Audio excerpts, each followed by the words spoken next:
Villa Gesell, con el mar de fondo, no en el fondo del mar ni haciendo mar de fondo, sino está con el mar de fondo. ¿No es así, Camilo García?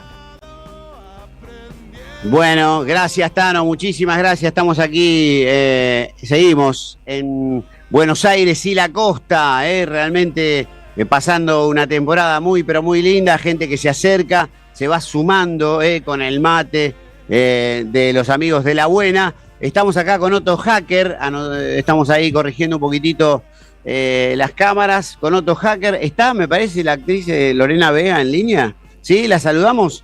Lorena, muy pero muy buenas tardes, ¿cómo estás? Camilo Hola. García te saluda aquí, todos los chicos y las chicas del equipo de Somos Playa, ¿cómo estás? Hola, estoy muy bien. Hola Camilo, hola Tano, hola todo el equipo. Bueno, Lorena, primero que nada, encantado de conocerte. La verdad que para mí, obviamente que tenés una trayectoria, una carrera, una biografía bien trazada, construida con mucho esfuerzo y mucha calidad, pero de los últimos tiempos a esta parte, no solamente tu personaje de Envidiosa es extraordinario, sino que además todos quisiéramos tener una psicóloga como vos. Esto te lo deben decir en todos lados, ¿no? Sí, me lo dicen un montón. Se ve que todas necesitamos hacer terapia. Pero bueno, te agradezco un montón los elogios y un poco así el reconocimiento, ambas cosas. A mí me da orgullo todo, ¿no? Tanto el trabajo que siempre hice, que bueno, que define un poco mi forma de pensar las cosas, las elecciones que fui haciendo en mi recorrido teatral y también audiovisual. Ahora lo que sucede es que, bueno, las plataformas tienen mucha llegada a los hogares, como antes era la tele abierta, con la ficción, y bueno, ahí estuvo la oportunidad de que se vea también mi trabajo ahí. Y por suerte en simultáneo, un poco como me pasa en el teatro, viste, que hago varias obras al mismo tiempo, distintos personajes con distintos perfiles, distintas energías en el teatro, y un poco en el audiovisual, en la ficción pasa lo mismo, ¿no? Porque el de la psicoanalista de Envidiosa es muy distinto a la zurda en El Barro, y de alguna manera muy también... buena la zurda Sí. Es otro personaje tremendo. Está bueno, sí, a mí me encanta, está bueno. Fabiana la zurda. Fabiana, sí, que al principio, viste, cuando hice el casting y quedé en El Barro, no se sabía bien qué personaje iba a ser. Estaba un poco ahí, las fichas se estaban moviendo, a ver quién hacía qué. Obviamente yo iba a ser el que me propusieran, pero insisto, no es que leí un personaje y bueno, y sabía que era lo que tenía que hacer, sino que hubo un tiempo de espera y bueno, después me tocó la zurda y bueno, estuvo buenísimo. Ahí vi que pusiste el cartelito de entradas agotadas, algo que no abunda en estos tiempos. Esto es con respecto a una presentación que vas a hacer Yo, Encarnación Escurra, el 22 de enero, ¿no? Sí, eso es en el viejo Hotel Ostende, que tiene mucha actividad cultural en el verano, se caracteriza por eso, además de ser el hotel más antiguo de la costa y tener mucha tradición. Pero bueno, antes, yo estoy viajando mañana a Mar del Plata y voy a hacer 17 y 18, sábado y domingo, La Vida Extraordinaria en Mar del Plata, en el Auditorium. Después el 19 hago Yo, Encarnación Escurra, ahí mismo en Mar del Plata, pero en el Roxy. Y ya después sí viajo a Ostende, y viene esa función que vos decís. Y después me voy a Córdoba, y hago Yo, Encarnación Escurra, el 29 de enero en Córdoba. Bien. Y además una militancia, ¿no? Porque siempre, o sea, no todos los protagonistas del mundo del espectáculo, del arte, de la cultura, le ponen el cuerpo a las distintas causas. A vos se te vio siempre diciendo lo que pensás, no midiendo tal vez, o no especulando con que esto pudiera generarte enemistades o dividir un poco el público, estas cosas, ¿no? Bueno, mira, pienso varias cosas de lo que decís. En principio, que vivimos una época difícil, con lo cual la decisión de cuánto exponer la voz y los pensamientos o las opiniones sobre lo que sucede, me parece que es algo delicado y que hay que respetar. Por otro lado, pienso que hay mucha gente que hace muchas cosas y que por ahí no son tan visibles en las redes, como mucho trabajo de militancia de artistas o gente de la cultura que a veces no se ve. Y también, en mi caso particular, yo tengo una manera, digamos, de habitar el mundo, de ver las cosas, y fue siempre la misma y no la voy a cambiar ahora. No sería yo, no estaría bien conmigo misma, no dormiría tranquila si no hiciera las cosas como las pienso. Y bueno, eso para mí no cambia. Siempre me pareció que, por ejemplo, digamos, el pueblo tiene el derecho a expresarse y así lo ejercí siempre, que me pareció que la causa lo ameritaba y no lo voy a dejar de hacer, porque ese es creo yo, en el país que merecemos vivir, un país democrático donde el pueblo se pueda expresar, donde sea escuchado y donde pueda hacerlo con todo lo que la ley le da a favor, que es, llegado el caso, bueno, salir a la calle. Así que ese es un poco, digamos, mi lugar desde donde pienso las cosas. Bueno, y también actriz convocada a grabar en el último disco de Fito Páez, que hace una narrativa interna que tiene el disco, ¿no? Sí, bueno, para mí es un orgullo total. Eso fue el año pasado, en 2025, el disco novela de Fito, un disco muy importante que atraviesa toda su vida, que es como si fuese una especie de ópera musical, no en términos de ópera, en términos concretos, digamos, de estilo musical, sino en términos conceptuales, ¿no? Cuenta una historia a través de todo el disco, y entonces esa historia que está contada en las canciones también está contada con una narración que a veces aparece entre un grupo de canciones y otras, y esa narración está a mi cargo, mi voz es la que cuenta. Y bueno, imagínate que contar a dúo una historia con Fito Páez, para mí es un punto de coronación en mi vida, digo, por supuesto en mi trabajo, pero te diría en mi vida. Siento un orgullo total y bueno, el disco me parece maravilloso y la experiencia de grabar con Fito fue alucinante. Así que tengo muchos privilegios ahí anudados en ese disco. La amistad de Fito también, que me parece, bueno, algo impensado y un regalo de la vida. Qué grande, una inspiración. Hola Lorena, un placer saludarte. Te quería preguntar en relación a lo que hablabas un poco antes, ¿cómo ves la situación del teatro independiente o bueno, lo que está pasando con el desfinanciamiento del Inca? Esto que decías vos de que las plataformas por ahí hoy motorizan más, pero bueno, no es fácil tampoco acceder a crear alguna ficción o que algo llegue a una plataforma, y con el desfinanciamiento del Inca cuesta un poco más, ¿no? Crear producciones. Sí, por supuesto, la situación, digamos, de incentivo y de apoyo cultural en esta gestión es nula, polémica, y bueno, se han expresado mucho sobre que no le encuentran, que no hay interés, ¿no? Entonces, porque es una gestión que piensa en términos de mercado, económicos, en términos de si hay ganancia o no hay ganancia.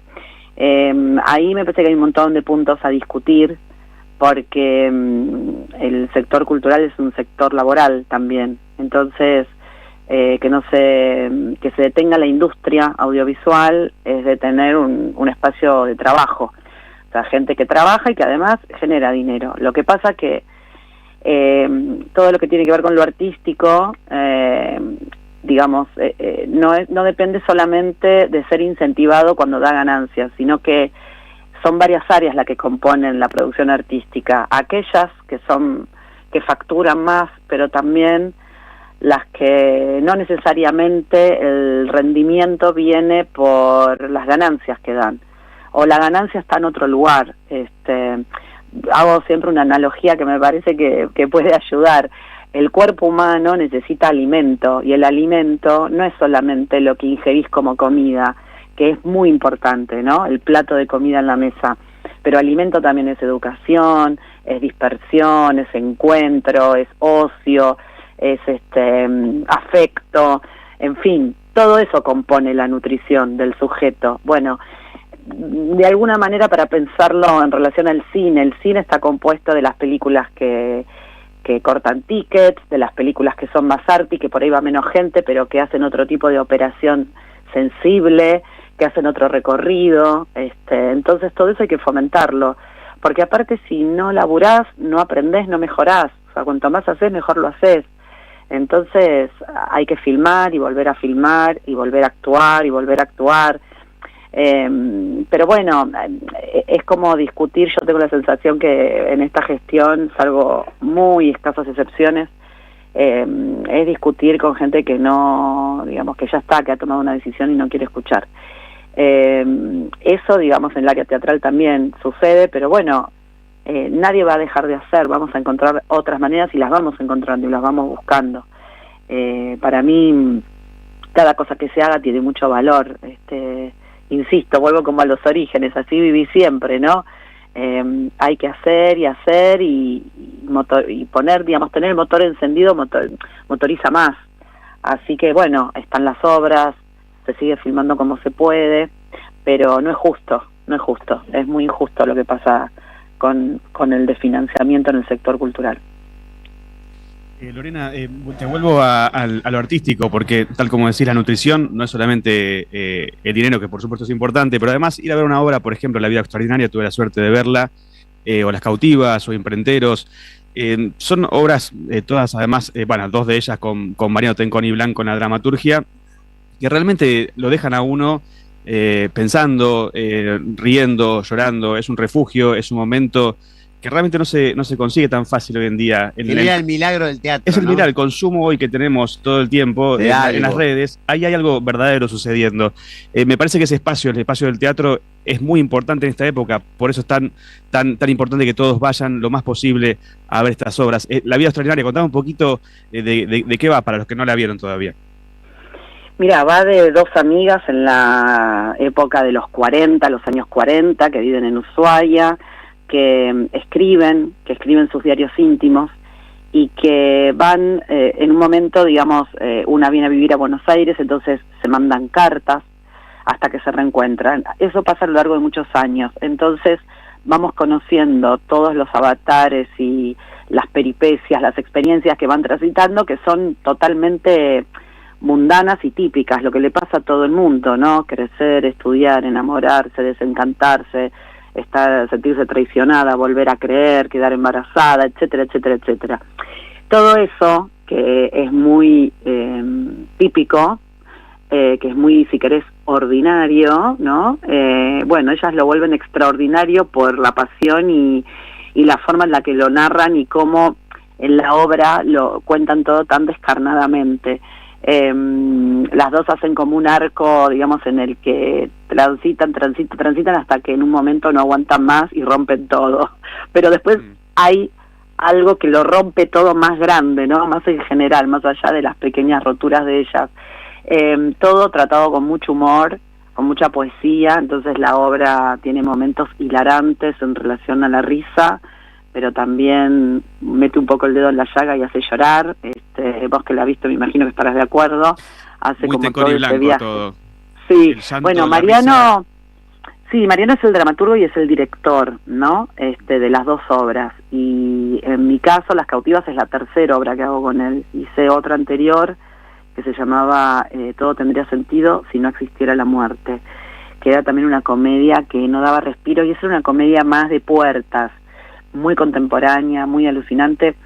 Y como decís, cuando decimos Mariano Tenconi Blanco, bueno, Mariano ya tiene un estilo, tiene una identidad con su escritura, es un autor exquisito, muy gracioso, muy sensible, escribe muy lindos personajes y escribe personajes femeninos encantadores.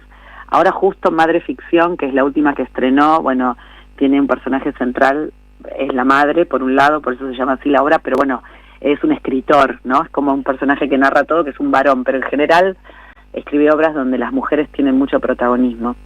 Y bueno, yo la actúo con Valeria Lois, La vida extraordinaria, somos amigas desde los 90 y tenemos la suerte de haber hecho esta obra juntas, que es preciosa y que ya vamos por el 8º año. Sí, es preciosa, todos vayan a verla, por favor. Imprenteros no la vi Ustedes estaban hablando también de eso, lo mencionó Sí. Otto Pablo Hacker. Una historia personal, además de Sí. Lorena. Que además fue vista en Madrid por nada menos que Pedro Almodóvar. Esto fue así. Contá un poco eso ya.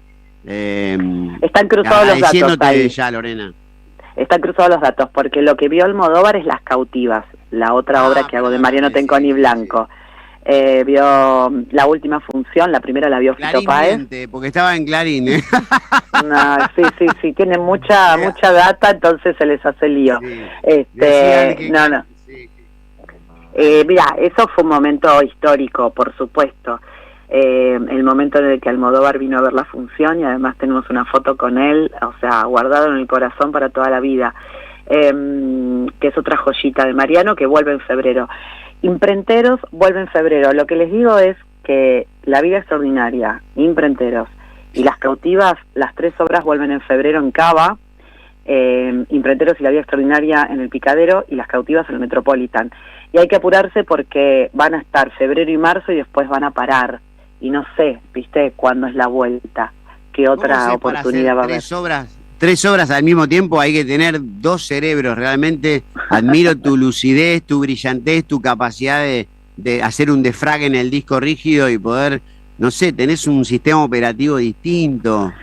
Sos inteligencia artificial. No, yo te digo lo que pasa, que los artistas estamos acostumbrados, somos freelance y estamos acostumbrados a trabajar mucho y de muchas cosas, y bueno, para poder sobrevivir, y entonces ahí desarrollás mecanismos, recursos que tienen que ver con poder abarcarlo todo para poder subsistir, así que me parece que tiene más que ver con eso. Pero bueno, además nuestra herramienta es un poco la memoria, por eso en el actor, en la actriz, cuando vas madurando y te vas poniendo grande, es todo un asunto, ¿no? Poder seguir ejercitando la memoria, porque tenés que memorizar texto, lo tenés que saber, te lo tenés que aprender, lo tenés que repetir, y bueno, es nuestra herramienta, es una herramienta muy sensible que es nuestro propio cuerpo, siempre el cuerpo, ¿no? En cualquier trabajo, pero en nuestro caso, bueno, es como muy evidente que es ahí. Lorena, ¿hubo alguna consulta de tu paciente Griselda Siciliani por todo lo que trascendió los últimos tiempos? La adoro a Gris, la adoro, hice un trabajo con ella hermoso, así que estoy muy feliz. Lorena, te agradecemos mucho por este contacto, la verdad que sos una gran actriz y intuimos que una grandísima persona, si no, no sería posible todo esto. Te mando un beso grande, te mandamos un beso grande. Un beso. Muchísimas gracias por este contacto. Que tengas un gran No, año. gracias a ustedes y un orgullo salir en la radio de las madres. Gracias. Lorena Vega, gran figura, ¿eh? Qué genio. Las Cautivas hay que verla. ¿sí? Por favor, vean Las Cautivas, vean todas. Vean todas. La vida extraordinaria.